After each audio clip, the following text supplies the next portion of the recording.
All right, ready to dive in. Kratom. That's what we're getting into today. It's everywhere you turn. This plant that people are talking about, debating, seems like it's having a real moment. So many questions out there, and we've got some insights all from this Kratom Chronicles podcast episode we're really digging into. Yeah, it's more than just hype, that's for sure.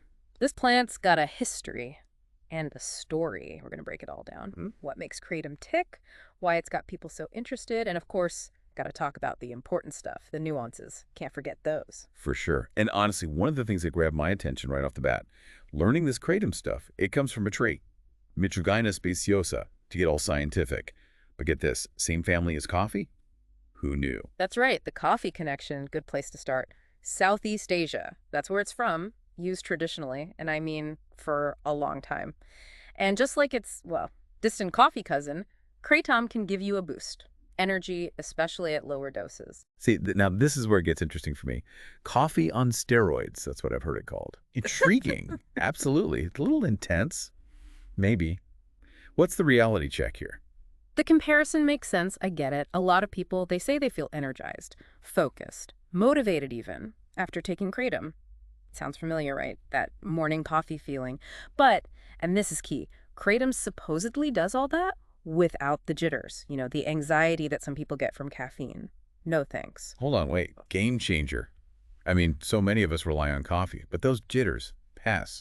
How's it even work? Is kratom doing something different in our bodies? That's the million-dollar question, right? We don't have all the answers yet, but it seems like those alkaloids in kratom, especially mitragynine, they talk to our brains differently than caffeine does. Different pathways, different receptors. It's a whole other conversation happening up there. Okay, so it's not just about what it is. It's about how it works. A plant that's like tapping into our energy, but in a whole new way. Fascinating. Now, the Kratom Chronicles episode, they said something about dosage being important, like different amounts, totally different effects. Almost like we're talking two different plants here. That's where the story takes a turn. Up the dosage and things shift. Big time. You move away from that get up and go feeling and head into, well, people say it's calming, relaxing, even euphoric. Whoa, now we're talking uncharted territory.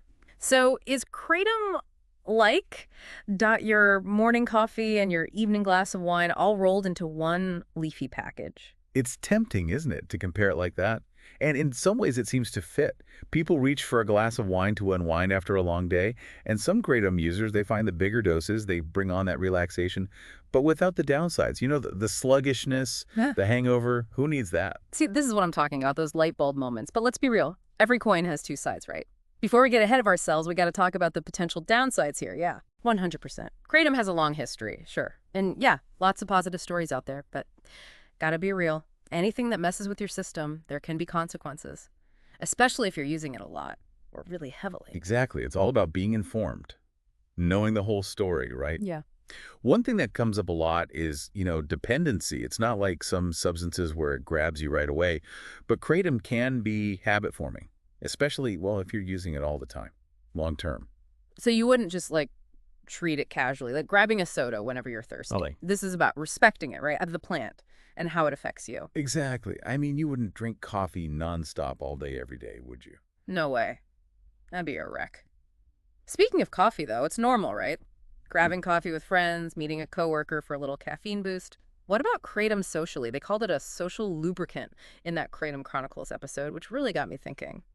Yeah, the social lubricant thing, that's where we get into what people are saying about it, A lot of kratom fans, they say it helps them loosen up, especially if they're dealing with social anxiety, those situations. Okay, I've been there. Meeting new people, that little voice in your head starts up. So kratom's like silencing that, helping you just be present, enjoy the moment. Kind of, yeah. It's not like suddenly you're the life of the party or anything, but people say they feel more at ease. Like that inner critic, they just chill out a bit.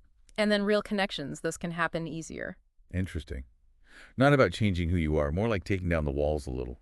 Like some people, a glass of wine or a beer helps them loosen up. Is that kind of the same idea? The comparison comes up a lot. Gotta remember, though, everyone's different. Any substance, really. Kratom, alcohol, even caffeine. What works for one person might not for another. That's just how it goes. Right. Makes sense. It's not as easy as take this, you'll be a social butterfly. It's about understanding the details, how your own body reacts, and, not going in blindly, being cautious. Exactly. Responsible use. That's key here. If you're curious about kratom, you got to start slow, see how you react, listen to your body. It's giving you signs, Yeah. right? It's like anything else, everything in moderation. Moderation, mindfulness, Yeah. really paying attention to what your body's telling you, right? Seems like that's the takeaway here, with kratom at least. You got it. And that's what's so interesting about this whole thing. It's not like a magic bullet. It's about figuring out how our bodies work, how these natural things can change our energy, our moods, even how we connect with other people. Kratom's like this puzzle, and we're just starting to see how the pieces fit. It's wild, though, one plant that can give you that boost, but also that chill feeling, depending. It makes you wonder, what if we could, really understand how that works? Could we do even more for our well-being? Now you're thinking. Imagine if we could pinpoint exactly what's going on with kratom, how it does what it does. Could we get those benefits in new ways? Maybe even without the plant itself, who knows? What if this is the key, right?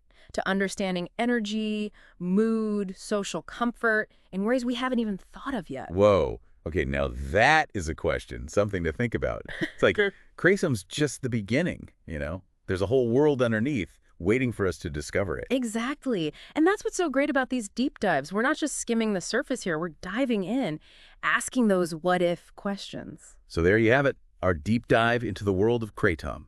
Ancient origins to today, the good, let's say, things to watch out for, and of course those big what-if questions that get you thinking. Knowledge is power, right? The more we understand about kratom, what it does, what it could do, the better choices we can make for ourselves, for our well-being. And that's what it's all about. So until next time, keep asking those questions. Keep digging deeper. You never know what you might find.